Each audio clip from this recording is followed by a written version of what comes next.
Hey guys, welcome back to another episode of In the Box Mixing Music. I'm Mason, and today we're going to be talking about one of the most important aspects of mixing in the box and preparing yourself for the mix, and that is gain staging. What is gain staging? Well, gain staging is pretty much the level that you intend to work at in terms of dB so that you're not getting nasty digital distortion. What do I mean by nasty digital distortion? Well, first you should take a look at the level meters here. So as you can see, there's little numbers on the left side. So you have 60, 50, 45, 18, 12, and 0. Watch what happens when the mix bus, which is the sum of all the tracks in this mixer, hits 0. Watch. I don't know where we went wrong. I just don't know. I just don't know. Did you hear that? Did you hear that nasty distortion when everything was just so blaringly loud and the mix bus was hitting 0? That's exactly what you don't want and why you need gain staging. So how do you get rid of this nasty distortion? It's easy. All you have to do is one thing. Bring down those faders. Before you start anything, just bring down those faders and bring them all to a level where they're hitting negative 18. Negative 18 is probably the perfect level for you to get enough headroom on the mix bus as well as on individual tracks so that you're not getting that nasty distortion. Watch how easily the mix clears up when I bring these faders down. I don't know where we went wrong. I just don't know. I just don't know if it's not love. It feels alive. See how much better that sounds now? That nasty distortion just suddenly disappeared. Look how easy that was just to clear up the mix. Now another way to set the first stage of your gain structure is instead of moving the actual faders is setting the gain stage through your trim pots. Now the benefit of using this is that when you're working down at such low levels, it's kind of hard to know what you're doing at a certain level because small movements at the bottom of the fader makes a big impact as opposed to at the nominal level, big movements don't affect it as much and you know what you're kind of doing when you're around the nominal level. So let me show you the second way of setting the first stage in your gain structure using the gain pot instead of using the fader.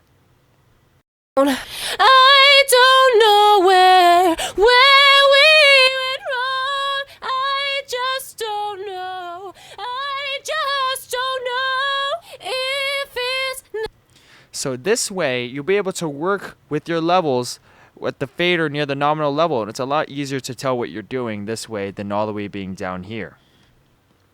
So for the second part of gain structure, I'm going to be telling you about the other stages when you're EQing and compressing.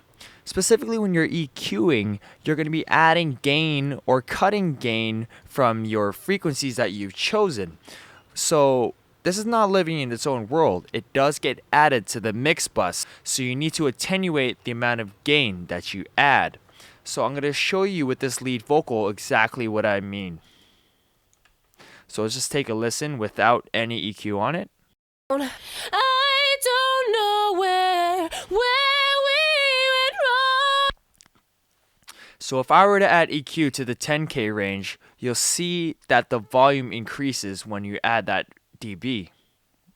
I don't know where we went wrong. I just don't know. I just don't know. So how do you fix this? Well, all you have to do is take away as much as you added. Probably the best way is to use the bypass button on your plugins to find out how much you've actually added or taken away. And you just A and B until you get the level that you had before you added the processing. This way, you'll be getting the EQ effect without added volume. So this is what you have to do.